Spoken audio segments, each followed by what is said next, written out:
یہ video frequency distribution کے بارے میں ہے۔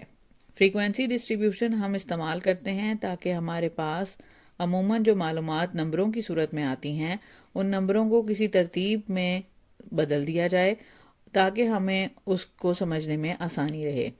فریکوینسی ڈسٹریبیوشن میں ہم اس ڈیٹا کو ٹیبل میں کنورٹ کرتے ہیں اور اس ٹیبل میں مختلف کلاسز بنائی جاتی ہیں اور ان کلاسز کے حوالے سے فریکوینسیز لکھ دی جاتی ہیں۔ ہمارے سامنے ایک سوال ہے۔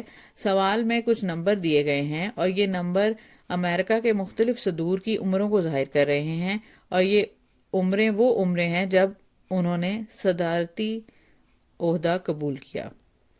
یہ نمبر کچھ اس طرح سے ہیں: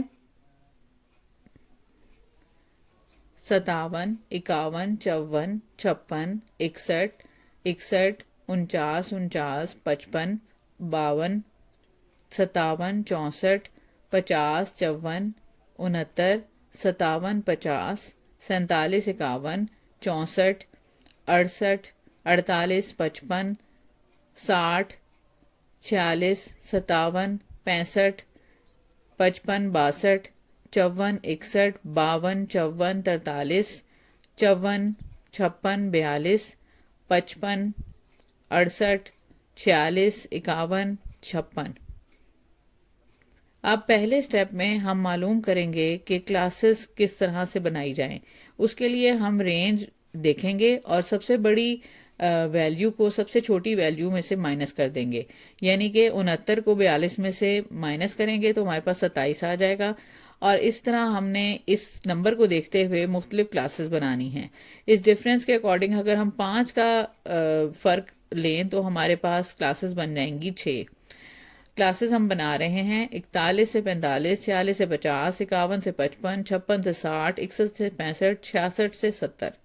دوسرے سٹیپ میں ہم نے کلاس باؤنڈریز بنانی ہیں اور کلاس باؤنڈریز ہم ہر کلاس کی بنائیں گے اور اس میں ہم یہ کریں گے کہ ہر کلاس میں سے لوور کلاس لمٹ میں سے 0.5 کو مائنس کر دیں گے اور اپر کلاس لمٹ میں 0.5 کو جمع کر دیں گے، اور یہ کام ہم نے ہر کلاس کے لیے کرنا ہے اور ایک الگ کالم اس کلاس باؤنڈریز کا بن جائے گا، یعنی 40.5 سے 45.5، پھر اس کے بعد 50.5 تک، پھر 55.5 تک، پھر 60.5 تک، پھر 65.5 اور اس کے بعد 70.5۔ تیسرے سٹیپ میں ہم نے ٹیلی بارز لگانی ہے سارے ڈیٹا کی۔ پینسل کی مدد سے ایک ایک نمبر کو کٹ کرتے جائیں اور اس کے کورسپونڈنگ اس کو کلاس باؤنڈری یا کلاس لمٹ کے حوالے سے اس کے آگے بار لگاتے جائیں گے۔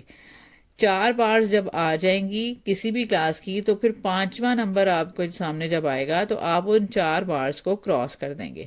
جیسے اب آپ کے سامنے ٹیلی بارز لگائی جا رہی ہیں، 2 نمبروں کو کاٹ کے ان دونوں نمبروں کو ان کے حوالے سے کلاسز کے آگے ٹیلی بارز کی صورت میں نوٹ کیا جا رہا ہے۔ 54، 69، اور یہ دیکھیں 4 لائنز کے بعد 5ویں لائن لگانے کی بجائے ہم نے ان 4 لائنز کو کراس کر دیا ہے، یعنی یہ 5 کا سیٹ بن گیا ہے۔